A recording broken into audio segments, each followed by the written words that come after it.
எல்லாருக்கும் வணக்கம். இன்றைக்கி நான் பேச போகிற சப்ஜெக்ட் வந்து கௌபாய் படங்களை பற்றியும், அதுக்கு பின்னாடி இருக்கிற நிற அரசியலை பற்றியும், இன அழிப்பை பற்றியும், அமெரிக்கா ஹாலிவுட்லாம் வந்து கௌபாயை என்னவா போர்ட்ரேட் பண்ணிச்சு, பாகட்டி வெஸ்டர்ன் படம் வந்து என்ன தாக்கத்தை வந்து கொடுத்துருக்கு, கிளின்ட் ஈஸ்ட்வுட்டோட நிறவெறி அரசியல் என்ன, இதை பற்றிலாம் தான் நான் இன்றைக்கி பேச போகிறேன். ஆக்சுவலாக கௌபாய் படம் பிடிக்காதவங்க யாருமே இருக்க மாட்டாங்க. மேக்ஸிமம் எல்லாருக்குமே அந்த கௌபாய் படம் ரொம்ப ரொம்ப பிடிக்கும். நான்லாம் ஃபஸ்ட்டு கௌபாய் படம் பார்த்ததுன்னு பார்த்தீங்கன்னா ஜெய்சங்கருடைய படத்தில் தான். அவருடைய ஜெய்சங்கர் அவர்களுடைய படங்கள்லாம் வந்து பார்த்திங்கன்னா கௌபாய் படத்தில் அப்போலாம் நிறைய படம் வரும். அதெல்லாம் வந்து நான் நிறைய பார்த்துருக்கேன். அப்புறம் வேட்டைக்காரன் பார்த்துருக்கேன், எம்ஜிஆர் அவர்களது. இரும்புக்கோட்டை முரட்டு சிங்கம் அந்த படம் பார்த்துருக்கேன். இந்த படம்லாம் வந்து அதான் கௌபாய்னாவே நமக்கு ஒரு அந்த வேர்ல்டே வந்து ஒரு நல்லாயிருக்கும். ஒரு ஒரு ஒரு அது ஒரு வேறு உலகம்னு வச்சுக்கலாம், வெஸ்டர்ன் உலகம்னு வச்சுக்கலாம். பட் இந்த கௌபாய்கள்லாம் யார், இங்கேருந்து தான் நம்ம ஆரம்பிக்க போகிறோம். ஃபஸ்ட்டில் 1866 1886 வரைக்கும் அமெரிக்காவில் கௌபாய்களுடைய 20 வருஷ காலம் மிக முக்கியமான ஒரு காலமாக பார்க்கப்படுது. இந்த காலகட்டம் தான் அந்த தேசத்துடைய பொருளாதாரத்தையும் புவியியலையும் ரத்தத்தாலும் உழைப்பாலும் மாற்றி எழுதுகிற ஒரு காலகட்டம் சொல்லலாம். 1865 உள்நாட்டு போகிற அமெரிக்காவில் வந்து ஒரு முடிவுக்கு வந்துச்சு. அப்போ டெக்சாஸில் கிட்டத்தட்ட 50 லட்சம் மாடுகள் வந்து கெட்பாரட்டு கிடந்துச்சு. டெக்சாஸில் ஒரு மாட்டோட விலை வந்து பார்த்திங்கன்னா $4 தான்.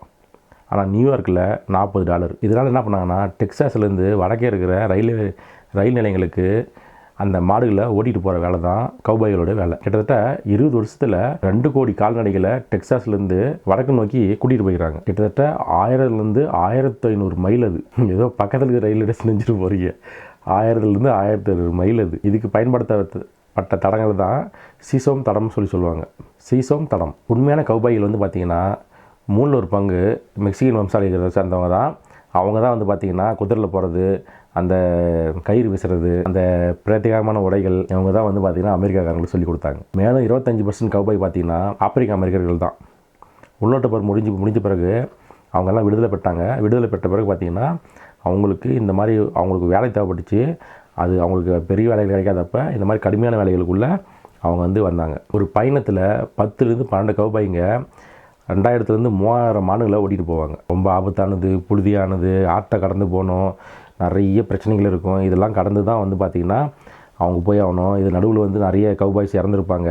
அந்த குதிரைனாலையும் கீழே விழுந்து கை கால் உடஞ்சி போனவங்க, காலவாரம் வந்தவங்க, இப்படி இறந்து போனவங்க நிறைய இருக்காங்க. அந்த கடினமான ஒரு பாதைகளை தான் வந்து பார்த்திங்கன்னா கௌபாய்களுடைய வாழ்க்கை இருந்துச்சு. இந்த கால்நடை பாதைகள்லாம் இருக்குது பார்த்திங்களா, இது எல்லாம் பார்த்திங்கன்னா அந்த அமெரிக்க பூர்வகுடி மக்களுக்கு சொந்தமான இடங்களில் தான் இருந்துச்சு. இங்கே இவங்களை அழிக்கிறதுக்கு இராணுவம்னா முடிவு பண்ணான்னா கௌபாய்களுக்கு டிஸ்டர்ப் பண்ணுறதாகவும் அந்த மாடுகளை ஓட்டிகிட்டு போகிறதுக்கு டிஸ்டர்ப் பண்ணுறதாகவும் காரணம் காட்டி அங்கே இருக்கிற பழங்குடிகளை வந்து இராணுவம் சுட்டு கொண்டாங்க. கடைசியாக 1870 அவங்க மொத்த பேரையுமே அகற்றிட்டாங்க. அவங்கள வந்து ஒரு ரிசர்வேஷன் ஏரியா மாதிரி ஆகிடுச்சு. அவங்க அங்கே வர கட்டிட்டாங்க. இதை பற்றிலாம் நான் நிறையவே வந்து பார்த்திங்கன்னா ரெட் இண்டியன்ஸ் பற்றி பேசின ஒரு சேனலில் நம்ம சேனலில் பிளேலிஸ்ட் போட்டிருக்கேன். அதில் போய் பாருங்கள். உங்களுக்கு இன்னும் நிறைய தகவல்கள் அதில் போட்டிருக்கேன். அதை பற்றி இந்த சப்ஜெக்டில் கூட அதில் இருக்கும். 20 வருஷம் அந்த கொடிக்கட்டி பறந்த கௌபாயோட வாழ்க்கை பார்த்திங்கன்னா 1886 ஒரு முடிவுக்கு வந்துச்சு. 1874 கண்டுபிடிக்கப்பட்ட அந்த முள்வெளி போடுற வேலை என்னென்னா அந்த பழங்குடி மக்கள்லாம் வந்து அந்த நாட்டு சேர்ந்தவங்களெலாம் வந்து அப்புறப்படுத்திட்டாங்க. இப்போ என்னென்னா ஐரோப்பியன்ஸ்லேருந்து அங்கே வந்த மக்கள்லாம் வந்து பார்த்திங்கன்னா அவங்களுக்குன்னு ஒரு நிலத்தை பிடிச்சிட்டாங்க. அதுக்கு ஒரு வேலி அமைச்சிட்டாங்க. இதை பற்றி நான் நிறையா அதை பேசியிருக்கேன், நீங்கள் பார்த்து தெரிஞ்சுங்க. அப்போ அந்த வேலி போடுறதுனால அவங்களுக்கு போகிறதுக்கு வழி இல்லாமல் போயிடுச்சு. இப்போ கொஞ்சம் கொஞ்சமாக வந்து பார்த்திங்கன்னா இந்த கௌபாய்களோட வேலையும் குறைய ஆரம்பிச்சிச்சு. இதை தாண்டி மிகப்பெரிய பனி புயலினால் லட்சக்கணக்கான மாடுகள் வந்து இறந்து போச்சு. அதுலேயும் அந்த கௌபாய்களுடைய பனின்றது டோட்டலாக ஒரு முடிவு வந்ததாக சொல்ல முடியும். அந்த டைமில் கௌபாய்க்கும் துப்பாக்கி வச்சது உண்மை தான், மனுஷங்களை சொல்கிறதுக்கு இல்லை, மாடுகளை தாக்க வர ஓனாங்கிலையும் பாம்புகளையும் சொல்கிறதுக்கு தான். அப்போ இருந்து அந்த மேற்கு நகரத்தில் பார்த்திங்கன்னா டாக்ஸிசிட்டி துப்பாக்கி ஏந்தி வர மக்களுக்கு அனுமதி கிடையாது. ஏன்னா அது வணிக வளாகம் அந்த ஏரியாலாம். அதனால் துப்பாக்கி வந்து ஊருக்கு வெளியிலே கொடுத்துட்டு போயிடணும். அதுதான் அங்கே ரூல்ஸாக இருந்துச்சு. ஆனால் அந்த நகரத்துக்கு வெளியில் நடக்கிற அராஜக சண்டையெல்லாம் அது நீ கௌபாய் படத்துலேயே நிறைய காமிச்சிருப்பாங்க. அமெரிக்காவுடைய கிழக்கு பகுதியில் சட்டத்திட்டங்கள்லாம் அமுல்படுத்தப்பட்டு ஒரு கோட்பாடை தான் வச்சுருந்தாங்க அவங்க. ஆனால் மேற்கு பகுதியில் குடியேற்றம் தொடங்க காலகட்டத்தினால அங்கே எந்த சட்டத்திட்டங்களும் கிடையாது. ஏன்னா அவங்களுக்கு என்னென்னா சட்டத்திட்டத்தை ஃபாலோ பண்ணுற மாதிரி இருந்தால் பழங்குடி மக்களை அப்புறப்படுத்த முடியாது, அவங்கள கொல்ல முடியாதுன்றனால அங்கே சட்டத்திட்டத்தை அமுல்படுத்தாமல் வச்சுருந்தாங்க. அங்கே ஒரு பிரச்சனைன்னு வரதுக்கு பதிலாக ஒரு போலீஸ்லாம் கூப்பிட மாட்டாங்க. அப்போ யார் துப்பாக்கி முதல்ல எடுக்கிறானோ அவன் தான் நீதிபதின்ற நிலமை தான் இருந்துச்சு. அவங்க கொடுக்குறது தான் தண்டனைன்ற நிலமை தான் இருந்துச்சு. அதான் கௌபாய் படம்லாம் பார்க்குறப்ப அது துப்பாக்கி எடுக்கிறதுல டியாக இருப்பாங்க. யார் ஃபஸ்ட் எடுக்கிறானோ அவன் தான் நீதிபதி. சினிமாவில் காட்டுற மாதிரி தெருவில் சண்டைலாம் டெய்லி நடக்காதங்கெல்லாம் சொல்லப்போனால் பெரும்பாலான கவுபாய்ங்க வாழ்க்கையில் ஒரு டைம் கூட துப்பாக்கிட்டு சுட்டதே கிடையாது. 1866 1886 காலகட்டத்தில் பொருளாதார பேராசை, நில அபகரிப்பு, இனவீழ்ச்சி இது மேலாம் கட்டப்பட்ட ஒரு குறுகிய கால சகாப்தம் தான் அமெரிக்கா. தன்னுடைய கரைபடைந்த இந்த 20 வருஷத்தை மறைக்கிறதுக்காக தான் சினிமா கையில் எடுத்து அந்த 20 வருஷத்தை பொற்கால ஆட்சின்னு சொல்லிட்டு உலகுக்கு காட்ட நினைச்சிச்சு அமெரிக்கா. இந்த 20 வருஷத்தில் வெறும் அழுக்கறிஞ்ச கூலி தொழிலாளிகள் தான் இந்த கவுபாய்ங்க. சமூகத்தால் மதிக்கப்படக்கூடிய ஆளுங்களும் அவங்க கிடையாது. ஆனால் 1886 அப்புறம் அது முடிவுக்கு வந்ததுக்கு பிறகு அமெரிக்க பத்திரிகைகளும் நாவல்களும் அவங்கெல்லாம் சுதந்திர மனிதர்களாகவும் ஜாம்பவான்களாகவும் துப்பாக்கியை எடுத்து டப்புன்னு சொல்கிறவங்களாகவும் அது மாதிரிலாம் நிறைய கதாபாத்திரத்தை உருவாக்கியிருக்காங்க. இந்த ஏழை மாடு மேய்க்கிறவங்கெல்லாம் ஒரு தேச வீரர்களாக மாற்றிட்டாங்க. தப்பு கிடையாது. நான் என்னன்னா, ஒருத்தர் நம்ம கீழ்மைப்படுத்தி காட்டாதான் மேல்மைப்படுத்தி காட்டுறது தப்பு கிடையாது. ஆனால் ப்ரொபகண்டா, அந்த ப்ரொபகண்டா இருக்குது பார்த்தீங்களா, அதுதான் முக்கியமான விஷயம். நீங்கள் எந்த விஷயத்தை எப்படி காட்டுறீங்கன்றது முக்கியம், அதை ஏன் காட்டுறீங்கன்றது முக்கியம்.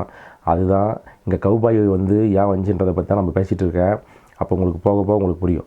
கவுபாய் படத்தை அமெரிக்கா ஒரு பொழுதுபோக்கு படமாக மட்டும் பார்க்கவே கிடையாது. அவங்களாம் தான் நாட்டோடைய தேசிய பிம்பத்தை உலக அளவில் கட்டமைக்க பயன்படுத்தப்பட்ட ஒரு ப்ரொபகண்டாவோட வடிவம் தான் அது. இந்த மேற்கில் இருக்கிற நிலத்தை ஆக்கிரமிப்பு பண்ணுறதுக்கு அவங்களுக்கு ஒரு காரணம் தேவைப்பட்டுச்சு. அதனால் புனையப்பட்டது தான் சினிமாவில் காட்டப்பட்ட விஷயங்கள் எல்லாமே. அதாவது எப்படின்னா, கவுபாய் படங்களில் அமெரிக்கர்கள் மேற்கு நோக்கி போகிறது ஒரு தெய்வீக கடமை அப்படின்னு சித்தரிச்சாங்க. அங்கே வாழ்ந்த பூர்வடியெல்லாம் பார்த்தீங்கன்னா முன்னேற்றத்தை தடுக்கிறாங்க, அதுக்கு தடைகளாக இருக்காங்க அப்படின்னு சொல்லிட்டு அவங்கள அழிக்கிறது நம்ம கடமை அப்படின்ற மாதிரி சினிமாக்களில் போர்ட்ரேட் பண்ண ஆரம்பித்தாங்க. செகண்ட் வேர்ல்டு டைமில் சோவியத்துக்கும் அமெரிக்காவும் போர் நடந்த காலகட்டத்தில் இந்த கவுபாய் படங்கள் ரொம்ப வேலை பார்த்துருக்கு. தனி மனித சுதந்திரம், முதலாளித்துவ ஜனநாயகம் ஆகியவற்றையோட உயர்வை உலகுக்கு சொல்கிறதுக்கு கவுபாய் நாயர்களை அவங்க பயன்படுத்திக்கிட்டாங்க. அதாவது கம்யூனிசத்துக்கு எதிரான ஒரு பிம்பமாக தன்னுடைய துப்பாக்கியில் யூஸ் பண்ணி ஒரு தீமையை அழித்து நன்மையை கொடுக்கக்கூடிய ஒரு அமெரிக்க வீரனை பற்றின கதைகளை தான் உலகுக்கு அமெரிக்கா காட்டுச்சு.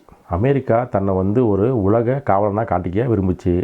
இன்றைக்கி அதை தான் பண்ணிகிட்ருக்கு. செரிப்பு கவுபாயெல்லாம் பார்த்திங்கன்னா அந்த ஊரை காப்பாற்றுறதுன்றது ஒரு அமெரிக்கான்ற ஒரு நாட்டையே காப்பாற்றுறதுக்கான சமம் அப்படின்றத தான் அவங்க படத்தில் காமிச்சாங்க. நாங்கள் எங்கே போனாலையும் அமைதியும் ஜனநாயகத்தை தான் நிலையாட்டுவோம் அப்படின்ற செய்தியை இவங்க இந்த படங்கள் மூலிமா உலகுக்கு பரப்ப ஆரம்பித்தாங்க. அமெரிக்காவில் பல இனம் பல மொழி பேசுகிற மக்கள் வாழ்கிற ஒரு நாடாக இருக்குது. அவங்களுக்கு ஒரு பொதுவான வரலாறு தேவைப்பட்டுச்சு. அதனால தான் கவுபாய் கதைகளில் அவங்க உருவாக்க ஆரம்பித்தாங்க. இது அமெரிக்கர்களுக்கு கடந்த காலத்தில் ஒரு வீரஞ்செறிந்த ஒரு வரலாறை அவங்களுக்கு கொடுத்துச்சு. அவங்கள ஒரு தேசிய அடையாளத்துக்கு கீழே கொண்டு வரத்துக்கு அது பயன்பட்டுச்சு. சினிமா மூலிமா உலக நாடுகளுடைய ரசனையை கட்டுப்படுத்த நினச்சிச்சு அமெரிக்கா. உலகத்தில் எங்கே யார் இருந்தாலும் சரி கவுபாய் துப்பாக்கினாவே அது அமெரிக்காவை நினைவுபடுத்தணுன்றது தான் அவங்க முடிவு பண்ணாங்க.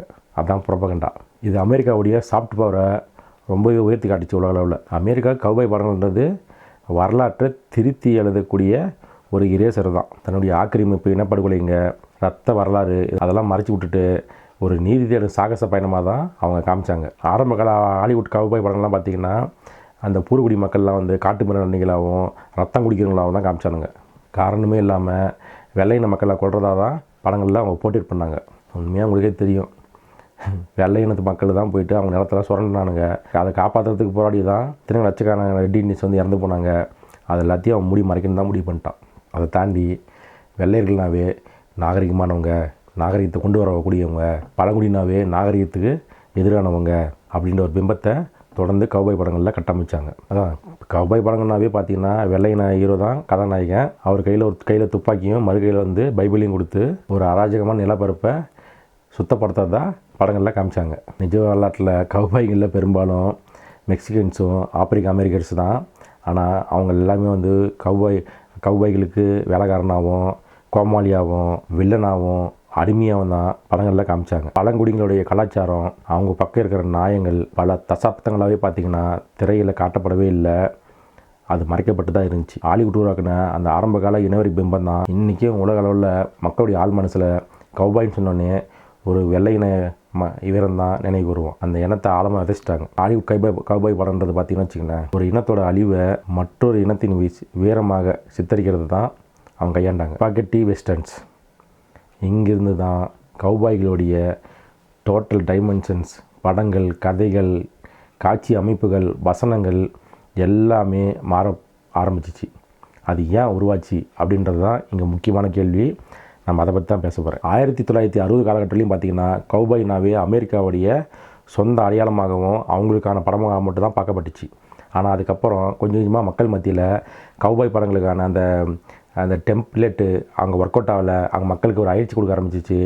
அதனால் அங்கே இருக்கிறவங்களே பெரிய பெரிய ஸ்டுடியோஸே வந்து பார்த்திங்கன்னா கௌபாய் படம்னாவே அவங்களுக்கு ப்ரொடக்ஷன் பண்ண முன்னும் வரல. ஆனால் திடீர்னு இட்டாலி இயக்குனர்ஸ் வந்து பார்த்திங்கன்னா வச்சிங்களேன், ஸ்பெயின் போன்ற நாட்டில் போயிட்டு குறைந்த பட்ஜெட்டில் கௌபாய் படம் எடுக்க ஆரம்பித்தாங்க. அது நல்லாவும் போக ஆரம்பிச்சிச்சு. இதனால் கடுப்பான அமெரிக்கா விமர்சகர்கள் என்ன பண்ண தெரியுமா, கௌபாய் கலாச்சாரத்தை பற்றி உங்களுக்கு என்ன தெரியும், அவங்க இந்த இட்டாலியன்ஸுக்கெல்லாம் தெரிஞ்சது என்ன தெரியுமா, ஸ்பாகெட்டி தான். ஸ்பாகெட்டினா வேற ஒன்றும் இல்லை, நூடுல்ஸ். அதை சமைச்சு சாப்பிட்றத நிறுத்திக்கணும். அவங்களுக்கெல்லாம் கௌபாய் படம் எடுத்துக்கலாம் எந்த தகுதியுமே கிடையாதுன்னு சொல்லி கேலி பண்ணாங்க.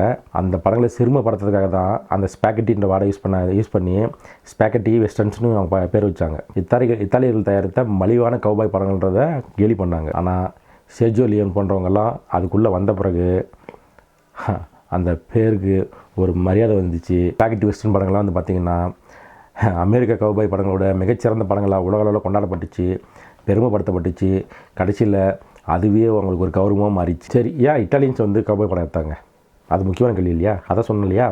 1960 காலகட்டத்தில் அமெரிக்காவில் அந்த டெம்ப்ளேட் படம்லாம் பார்த்து கௌபாய் படம்லாம் பார்த்து மக்களுக்கு ஒரு பெரிய அயிற்சி வந்துச்சு. நல்லவன் கெட்டவன் கடைசியில் ஹீரோவில் வெட்டறிய போகிறான், இதை தாண்டா திரும்பி சொல்கிறீங்க அப்படின்னு சொல்லிட்டு அவங்களுக்கு ஒரு அயிற்சி வந்து அந்த படத்தை பார்க்கறது குறைஞ்சி போனதுனால அவங்களுக்கு களை கட்ட முடியல.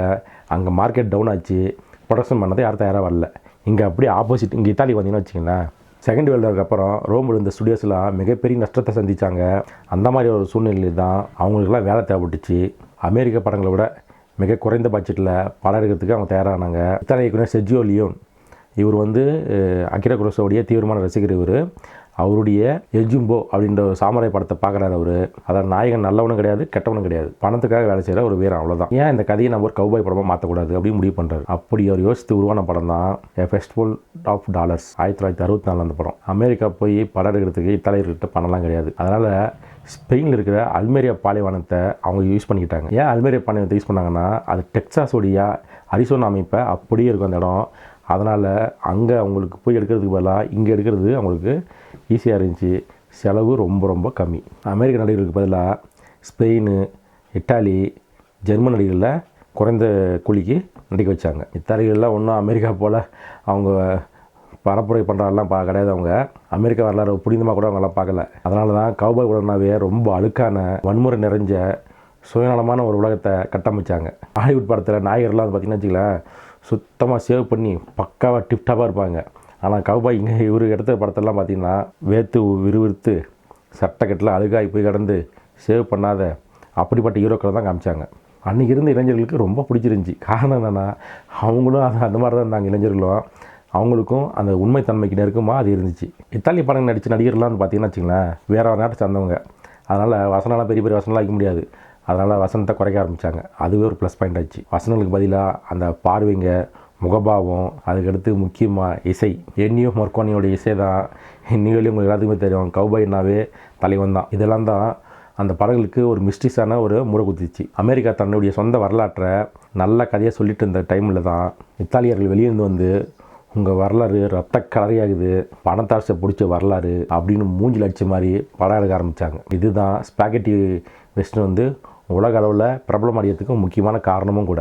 அமெரிக்காவில் வாய்ப்பு கிடைக்காத இருந்த டிவியில் நடிச்சிட்டு இருந்த கிளின்ட் ஈஸ்ட்வுட் போகிற நடிகர்கள்லாம் அங்கே இத்தாலிக்கு போய் அங்கே நடிக்க ஆரம்பித்தாங்க. அவங்களுக்கு அங்கே ஒரு பெரிய வாழ்க்கையை காத்துட்டு இருந்துச்சு. இந்த ஸ்பாகெட்டி வெஸ்டர்ன் படங்களை உருவாக்குனதில் முக்கியமான பங்கு 3 பேருக்கு இருக்குது. அதனால தான் அவங்க 3 செர்ஜியோஸ் அப்படின்னு அழைக்கப்படுறாங்க. செர்ஜியோ லியோன் இவர் தான் உலக வரலாற்றிலேயே ஸ்பாகெட்டி வெஸ்டர்னுடைய தந்தைன்னு அழைக்கப்படுறாரு. உலக அளவில் ஒரு புகழின் உச்சிக்கு கொண்டு போன 3 படம் எதுன்னு கேட்டிங்கன்னா, a fistful of dollars, for a few dollars more, the good, the bad, the ugly. இந்த 3 படம் தான். இது எல்லாத்துக்கும் உங்களுக்கு தெரிஞ்சுங்க. அந்த படம் கிடச்சா வந்து சொன்ன படம் தான் உங்களுக்கு தெரிஞ்சிருக்கு எல்லாத்துக்குமே. லியோன் வந்து தன்னுடைய படங்களில் புதிய யுக்திகளை அறிமுகப்படுத்தினார். எக்ஸ்ட்ரீம் க்ளோஸ்அப்பில் நடிகர்களுடைய கண்களை காட்டுறது, அவங்களுடைய மன அழுத்தத்தையும் பயத்தையும் ஆக்ரோஷத்தையும் அது மூலியமாக கடத்தினார். சண்டை நடக்கிறதுக்கு முன்னாடி ரொம்ப அமைதியான ஒரு சூழலாக உருவாக்குவார். இது பார்வையாளர்களுக்கு பார்க்குறப்போ ஒரு பதட்டத்தை கொடுக்கும். அவருடைய ஆஸ்தான இசையமைப்பாளரான என்னியோ மொரிக்கோன் வசனங்களே இல்லாத இடத்துல தன்னுடைய இசையில் வசனத்தை எழுதினார். அவருடைய இசை தான் அந்த இடத்துல ஒரு பெரிய மாயாஜாலத்தை பண்ணிச்சுன்னு தான் சொல்ல முடியும். இவருடைய படங்களில் மரணத்துக்கு முன்னால் வீரமும் நீதியும் ஒன்றுமே இல்லை அப்படின்றத கிளைமேக்ஸ் காட்சியில் வைக்கிறது தான் அவருடைய பழக்கம். இவருடைய இறுதிக்கால படைப்பான once upon a time in the west அமெரிக்காவுடைய முன்னேற்றம் எப்படி ரத்தத்தின் மேலே கட்டப்பட்டுச்சுன்றதை தோல் உரிச்சு காட்டின ஒரு முக்கியமான படம். இன்றைக்கி நம்ம தலைவன் குவாரண்டைன் டொரண்டினோ வழியும் பார்த்திங்கன்னா இவருடைய பல வருஷம் தான். ஸோ ஒரே படமும் கிட்டத்தட்ட இவருடைய இன்ஸ்பிரேஷன் தான். செர்ஜியோ கொர்புசி அடுத்து சொல்ல போகிற ஆள், ரெண்டாவது ஆள். இவர் சொல்லாமல் அந்த ஸ்பேகட்டி வெஸ்டர்ன் படத்தை நம்ம முடிக்கவே முடியாது. இவர் இடதுசாரி சினிமாவுடைய முகம்னே சொல்லப்படுறாரு. கொர்புசியோட படங்கள் வந்து பார்த்திங்கன்னா ரொம்ப கொடுமையானதாகவும் ரொம்ப யதார்த்தமாகவும் இருக்கும். ஜாங்கோ அவர் உருவாக்குனதில் முக்கியமான கேரக்டர். கையில் துப்பாக்கி எடுத்துக்கிட்டு மறுகையில் சாவுப்பட்டி இழுத்துட்டு வர ஒரு நாயகன், அதுக்குள்ளே மிஷின் கன்ஸ் இருக்கும். இது மரணம் எந்நேரமும் கவுபாய் கூட பயணிக்குதுன்றதை அவர் காட்டினார். நீங்கள் கூட பார்த்தீங்கன்னா ஜெய்சங்கரோடைய ஒரு படத்தில் அந்த மாதிரி காட்சியில் வச்சுருப்பாங்க. ஜாங்கோ அன்சென்ச்சுரி 20 அடுத்த படத்துக்கு இந்த படம் தான் மிகப்பெரிய இன்ஸ்பிரேஷன். இவருடைய படங்கள் தான். இவருடைய படங்களில் அரசியல் ரொம்ப அழுத்தமாக இருக்கும். இடதுசாரி சிந்தனை கொண்டவர். அமெரிக்காக்காரனுக்கு இடதுசாரினே பிடிக்காது. இவருடைய வில்லங்கள் யார் தெரியுமா? பண்ணையாருங்க, இராணுவ வீரர்கள் தான். ரொம்ப ஏழ்மையில் இருக்கிற மெக்சிகன் மக்களுடைய வாழ்க்கை, அந்த தொழிலாளர்களுடைய துயரம் அதை ரொம்ப அப்பட்டமாக காமிச்சிருப்பார் படத்துங்களில். காதுகளை அறுக்கிறது, நகங்களை நசுக்கிறது, இப்படி அவருடைய படங்களில் வன்முறை காட்சியெல்லாம் ரொம்ப பயங்கரமாக இருக்கும். இது வன்முறை ரசிக்கிறதுக்காலாம் கிடையாது, உலகம் எவ்வளோ கொடூரமானது இதை பார்வையாளர்களுக்கு முகத்தில் அரைஞ்சது போல காட்டுறதுக்காக தான் எடுத்தார். தி கிரேட் சைலன்ஸ் சினிமா வரலாற்றிலே மிக மிக முக்கியமான ஒரு படங்க. இது பொதுவாகவே கவுபாய் படங்கள்லாம் நிலத்தை தான் நடக்கும். இது முழுக்க பனி பிரதேசம் நடக்கக்கூடிய படம். இந்த படத்தோட கிளைமேக்ஸில் பார்த்தீங்கன்னு வச்சுங்களேன், வில்லன் ஜெயிச்சிருவான், ஹீரோ செத்துருவான். எப்பயும் நல்லவன் ஜெயிப்பான்றது போலி நாகரிகம் சொல்கிறக்கூடிய ஒரு பொய். நிஜ உலகத்தில் அதிகாரம் கொண்ட கொடூரர்கள் தான் ஜெயிக்கிறாங்கன்றது தான் மிக உண்மை. அந்த கசப்பான உண்மையை தான் படத்திற்கு அமைச்சிருந்தார். கொர்புசியோட படங்கள் வந்து பார்த்திங்கன்னா வளன்றது அழிக்கக்கூடிய ஒன்றை தான் காய்ச்சார். லாபத்துக்காக எதையும் செய்யக்கூடிய அந்த முதலாளித்துவ மனப்பான்மை இருக்குது பார்த்தீங்களா, அது எப்படி மனித தன்மையை சிதைக்குது அப்படின்றது தான் இவர் படங்களில் தொடர்ந்து விமர்சனம் பண்ணார். செர்ஜியோ சிமா மூணாவது ஆள். இவர் தீவிர அரசியல் சிந்தனையாளர்.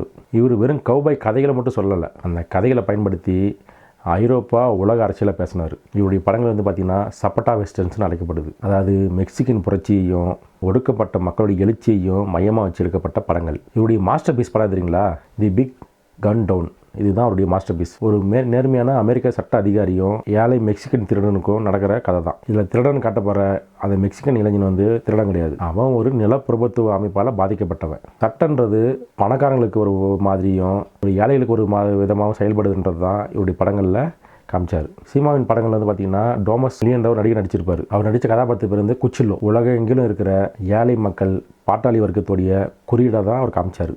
அவன் அழுக்கானவன் தான், படிக்காதவன் தான், ஆனால் பிழைக்க தெரிந்தவன். மேல்தட்டு வர்க்கத்துடைய அந்த போலி நாகரிகத்தை தன்னுடைய யதார்த்தமான புத்திசாலித்தனத்தால் வெற்றி பெறுவான். சீமா படத்தில் பார்க்குறது துப்பாக்கி சண்டை கிடையாது, அது ஒரு வர்க்கப்புறம் தான் இருக்கும். இவருடைய படங்கள்லையும் பெரும்பாலும் வில்லன்களை வந்து பணக்காரனாகவும் பண்ணையாரம் தான் இருப்பான். சட்டன்றது அதிகாரத்தில் இருக்கிறவங்களுடைய ஆயுதம். அதை தான் இவருடைய திரைக்கதையில் ரொம்ப அழுத்தமாக பதிவு பண்ணிட்டே இருப்பார். அமெரிக்கா மேற்கில் விரிவடைந்தது ஒரு ஜனநாயக செயல் கிடையாது, அது ஒரு ஏகாதிபத்திய ஆக்கிரமிப்புன்றதை தான் தொடர்ந்து குற்றச்சாட்டிகிட்டே இருந்தார் அவர். முன்னேற்றன்ற பேரில் வர அந்த முதலாளித்துவ சக்திகள் இருக்குது பார்த்தீங்களா, எப்படி ஒரு நிலப்பரப்பை சிதைக்குது அப்படின்றத இவர் முக்கியமாக பதிவு பண்ணார். ஹாலிவுட்டர்கள்லாம் பார்த்தீங்கன்னு வச்சுங்களேன் சட்டத்தை காப்பாற்றுறவங்க, ஆனால் சினிமாவோட ஹீரோக்கள்லாம் பார்த்தீங்கன்னு வச்சுங்களேன் சட்டத்தை கேள்வி கேட்குறவங்க. இத்தாலிய இயக்குனர்ஸ் எல்லாம் பெரும்பாலும் பொழுதுபோக்கான இந்த படங்கள்னு சொல்லிட்டு உங்களுக்கு நல்லா புரிஞ்சுக்க நான் பேசுறதை வச்சு அமெரிக்கர்கள் தங்களுடைய வரலாற்றை ஒரு நாகரிகமான வெற்றின்னு கருதிட்டு வந்தாங்க. ஆனால் இத்தாலியர்கள் மேற்கு பகுதி நாகரிகம் உருவான இடம் கிடையாது, பேராசை, வன்முறை, அராஜகம் நிறைஞ்ச ஒரு நரகம் அப்படின்றத காமிச்சாங்க. உங்கள் வரலாறு ரத்தத்தால் எழுதப்பட்டுச்சு, நீதியால் அல்ல, நீதியால் ஒரு நாளும் எழுதப்படவில்லை அப்படின்றத தான் அவங்க தொடர்ந்து சொல்லிட்டு இருந்தாங்க. புனிதமான நாயகன்ற பிம்பத்தை உடைச்சு சுயநலத்துக்காக எதையும் அவன் செய்வான், அப்படிப்பட்ட நாயகர்கள் தான் அவங்க அறிமுகப்படுத்தினாங்க. உலகத்தில் யாரும் சுத்தமானவங்களே கிடையாது, ஆல் ஆர் கிரேசட் பீப்புள்ஸ்ன்றது தான் அவங்க சொன்னாங்க. அமெரிக்கா தன்னுடைய வரலாற்றை ஒரு கவிதை எழுதுன்னு நினச்சிச்சு, ஆனால் இத்தாலி சினிமா வந்து பார்த்திங்கன்னா அதை ஒரு குற்ற ஆவணமாக தான் பதிவு பண்ணிச்சு. கவுபாய் சினிமா படங்களுடைய அடையாளம்னு சொல்லப்படுற கிளின்ட் ஈஸ்ட்வுட் என்ன தான் ஸ்பாகெட்டி வெஸ்டர்ன்ஸ் டைரக்டர்களோட ஒர்க் பண்ணி இடதுசாரி சிந்தனை படங்களில் கூட ஒர்க் பண்ணால் கூட அவருடைய முழு குணமும் வலதுசாரி சிந்தனைகளாக மட்டும் தான் இருந்துச்சு. அவருக்குள்ளே இனவெறின்றது ரொம்ப உக்கிரமான இருந்துச்சு சொல்ல முடியும். அவருக்கு வாழவே வழி இல்லை, அங்கே வாய்ப்பு இல்லைன்னு சொல்லிட்டு தான் இட்டாலியன் படத்தில் நடித்து பிரபலமானார், கவுபாய் படங்கள் நடித்து. ஆனால் அவர் அங்கேருந்து திரும்பி அமெரிக்காவுக்கு போன பிறகு அவர் எடுத்த படம் என்ன தெரியுமா, நிறவரி பிடிச்ச படம் தான். டர்ட்டி ஹாரி அப்படின்ற படத்தில் இந்த படத்தில் நடித்தார். அவர் சட்டத்தை மதிக்காமல் குற்றவாளியை தன்னுடைய இஷ்டத்துக்கு சுட்டுக்கொள்கிற கேரக்டர். அது குற்றவாளி சுட்டுக்கொள்கிறத பற்றி நீ கேட்கலாம், அது சுற்றவாளி குட்டுப்படம் என்ன இப்போ அப்படின்னு நினைக்கலாம். அங்கே அது விஷயம் இல்லை, அதுக்கடுத்து ஒரு விஷயம் இருக்குது பாருங்கள். இந்த படம் அமெரிக்காவில் இருக்கிற சிறுபான்மையினருக்கு எதிராக போலீஸ் வன்முறையை ஞாபகப்படுத்துறதுக்காக எடுக்கப்பட்ட படம் அது. இது ஒரு பாசிச சினிமா தான் சொல்ல முடியும். தி அவுட்லா ஜோசி வேல்ஸ் கிளின்ட் ஈஸ்ட்வுட் இயக்கி அவரையும் நடித்த படம். இந்த படம் ஃபாரஸ்ட் கார்ட்டர்ன்ற ஒரு எழுதின நாவலை அடிப்படையாக வச்சு தான் எடுத்தாங்க. ஆனால் அவருடைய உண்மையான பேர் என்ன தெரியுமா? ஆஷா கார்ட்டர். அவர் யாருன்னா அமெரிக்காவுடைய கொடூரமான இயக்கமான கு கிளாக்ஸ் கிளான் அதோடைய வெள்ளையின நிறவரி அமைப்புடைய முக்கியமான புள்ளியே அவர் தான். உள்நாட்டு பொருளில் கருப்பின அடிமைகளை மீட்க போராடின வடப்பகுதி இராணுவ வீரர்களை கெட்டவங்களாகவும் அந்த அடிமை முறையை ஆதரித்த தென்பகுதியை செஞ்சவங்களை நல்லவங்களாகவும் காமிச்ச ஒரு படம். ஹாலிவுட் கவுபாய் படங்களில் வெள்ளையின நடிகர்கள்லாம் வந்து பார்த்திங்கன்னா ஆங்கிலத்தை ஃப்ளூயண்ட்டாக பேசுவாங்க. ஆனால் அங்கே இருந்த பூர்வீக மெக்சிகன்ஸ் எல்லாம் அந்த கதாபாத்திரம் நடிக்க வைக்கக்கூடியலாம் பார்த்திங்கன்னா அவங்க இங்கிலீஷ் பேச தெரியாதவங்களாகவும் கஷ்டப்பட்டு இங்கிலீஷ் பேசக்கூடியவங்களாகவும் நடிக்க வச்சு அவங்கள இன்னமும் வந்து பார்த்திங்கன்னா கேவலப்படுத்தினாங்க. இது மூலிமா நாங்கள் தான் அறிவிச்சவங்க, படித்தவங்க, நீட்டானவங்க, நீங்களாம் காட்டு முன்னாடி பசங்க, உங்களுக்கு எதுவுமே வராது, கடைசி வரையும் உங்களுக்கு இங்கிலீஷ் சுட்டுப்பட்டால் கூட வராது, உங்களுக்கு உங்கள் பாஷையே ஒரு கேவலமான விஷயம் தான்ற அளவுக்கு அவனுங்க போர்ட்ரேட் பண்ணானுங்க. அமெரிக்க இயக்குநர்களும் கிளின்ட் ஈஸ்ட்வுட்டும் கவுபாய் படங்களை பயன்படுத்தி அமெரிக்கன்ற ஒரு தேசமே பார்த்திங்கன்னா பூர்வ குடிகளை கொன்று அதுக்கு மேலே கட்டப்பட்ட ஒரு அரசாங்கன்றது சொல்லாமல் கருப்பின மக்களால் உருவாக்கப்பட்ட ஒரு தேசம்னு சொல்லாமல் அதை மறைச்சி தான் படங்கள் எடுத்து ஆரம்பித்தாங்க. இது எல்லாம் வெள்ளையினர்களுடைய வீர வரலாறும் காமிச்சிக்கிட்டாங்க. எம்சிஆர்சன் 23 புலிகேசி தான் இந்த கிளின்ட் ஈஸ்ட்வுட் இந்த அமெரிக்கன் ஹாலிவுட்டில் இருக்கிற அந்த காலகட்டத்தில் இருந்த டைரக்டர்ஸுங்க அது கவுபாய் எடுத்த டைரக்டர்ஸ் எல்லாம் பார்த்திங்கன்னா பியூர் 23ஆம் புலிகேசி தான். கிளின்ட் ஈஸ்ட்வுட் டைரக்டான பிறகு பார்த்திங்கன்னா வச்சுங்களேன், அந்த பழமையான அந்த அமெரிக்கா பாரம்பரியம் அவங்களுடைய அந்த துப்பாக்கி கலாச்சாரம் அதுக்குள்ளே தான் மூழ்கி போயிருந்தார். அதுக்குள்ளே அவர்கிட்ட நிறைவேறியே இருந்துச்சு. நிஜ வாழ்க்கையில் அவரை பற்றி நான் பேச விரும்பல. நிஜ வாழ்க்கையில் அவர் பண்ண வேலையெல்லாம் நான் பேசணுன்னா உங்களுக்கு ரொம்பவே மன கஷ்டம் இருக்கும். ஏன்னா அவ்வளோ தப்பு பண்ணியிருக்காரு. அது நமக்கு இங்கே வேணாம். 1970க்கு அப்புறம் தாங்க ஹாலிவுட்டு மாற ஆரம்பிச்சு. ஓரளவுக்கு உண்மையான டைரக்டர்ஸும் வர ஆரம்பித்தாங்க. கருப்பின மக்களுக்குள்ளே டைரக்டர்ஸ் வர ஆரம்பித்தாங்க. அவங்க உண்மையை சொல்ல ஆரம்பித்தாங்க, எது நிஜன்றதை சொல்ல ஆரம்பித்தாங்க. அதெல்லாம் வந்த படங்கள் நிறைய இருக்குது. டான்ஸ் வித் வூல்வ்ஸ் படம்லாம் கூட நான் பேசியிருக்கேன் நான். அதுவும் கிட்டத்தட்ட ஓரளவுக்கு நியாயமாக எடுக்கப்பட்ட ஒரு படம் தான். ஆனாலையும் ஹாலிவுட் உருவாக்கின அன்றைக்கி இருந்த கவுபாய் ஃபிலிம்ஸு வெள்ளையின வீரனை தான் மையப்படுத்திச்சு. இன்றைக்கி உங்களுக்கு கவுபாய் படம்னாவே அதுதான் மேக்ஸிமம் ஞாபகம் வர அளவுக்கு தான் பண்ணி வச்சுருக்காங்க. ஸ்பாகெட்டி வெஸ்டர்ன்ஸ் படங்கள் தான் நமக்கு அது ஒரு மாற்றுக்கான படமாக தான் வந்துச்சுன்னு நம்ம சொல்ல முடியும். அந்த இயக்குநர்கள் அவங்களுடைய எல்லை எவ்வளோ இருக்குமோ அந்த எல்லையிலையும் போய் அமெரிக்காவுடைய முகத்திரை கிழித்து வீசி எறிஞ்சாங்க தான் நம்ம சொல்ல முடியும். இந்த கவுபாய் சினிமாக்களுக்கு பின்னாடி இருக்கிற வரலாற்றை நீங்கள் தெரிஞ்சிருப்பீங்கன்னு நினைக்கிறேன், அது புரிஞ்சிருப்பீங்கன்னு நினைக்கிறேன். இது வந்து நான் ரொம்ப நாளாக பேசிட்டு நினச்சிட்டே இருந்தேன். கவுபாய் ஃபிலிம்ஸு மிகப்பெரிய அளவில் வந்து பார்த்திங்கன்னா அவங்க இனவெறி தான் காமிச்சிருக்காங்க. ஸ்பாகெட்டி வெஸ்டர்ன்ஸ் படங்கள் போல தான் வந்து பார்த்திங்கன்னா அதுக்கான மாற்று வழியை அவங்க பண்ணியிருக்காங்க. அங்கிருந்து வந்தால் கூட, அங்கிருந்து நடித்தா கூட தனக்குள்ளே இருந்த அந்த இனவெறியை ஒரு நாளும் விட்டு கொடுக்கவே இல்லை கிளின்ட் ஈஸ்ட்வுட். அதனால தான் அங்கிருந்து திரும்பி அமெரிக்கா படம் நடித்தாலையும் டைரக்ட் பண்ணால் கூட அவருடைய அந்த இனவெறியை கடைசி வரையும் தக்க வச்சுட்டால் தான் நம்ம சொல்ல முடியும். இந்த சினிமா அரசியல் பற்றின பார்வையை நீங்கள் சொல்லுங்கள், உங்கள் அனுபவத்தை சொல்லுங்கள். இதை வந்து நான் ரொம்ப நாளாக சொல்லிட்டு நான் நினச்சிட்டு இருந்தேன். நண்பர் ஒருத்தர் கூட பார்த்திங்கன்னா நடுவில் ஸ்பாகெட்டி வெஸ்டர்ன்ஸ் பற்றி என்கிட்ட பேசணும்னு கேட்டார். அதை அப்படி சும்மா அதை பற்றி மட்டும் பேசக்கூடாதுன்னு சொல்லிட்டு தான் அதனுடைய ஆரம்பத்தில் நான் பேசணும்னு சொல்லிட்டு தான் நிறைய வெயிட் பண்ணி இன்றைக்கி இந்த வீடியோ பண்ணியிருக்கேன். உங்களுடைய எக்ஸ்பீரியன்ஸை என்கிட்ட ஷேர் பண்ணுங்கள். அது எனக்கு ரொம்ப ரொம்ப முக்கியமான விஷயமாக பார்க்குறேன் நான். நன்றி நண்பர்களே. மீண்டும் அடுத்த வீடியோ சந்திப்போம். உங்கள் நண்பர்களுக்கு ஷேர் பண்ணுங்கள், சப்ஸ்கிரைப் பண்ணுங்கள், கமெண்ட் பண்ணுங்கள், மறக்காமல் கமெண்ட் பண்ணுங்கள். தேங்க்யூ. நன்றி.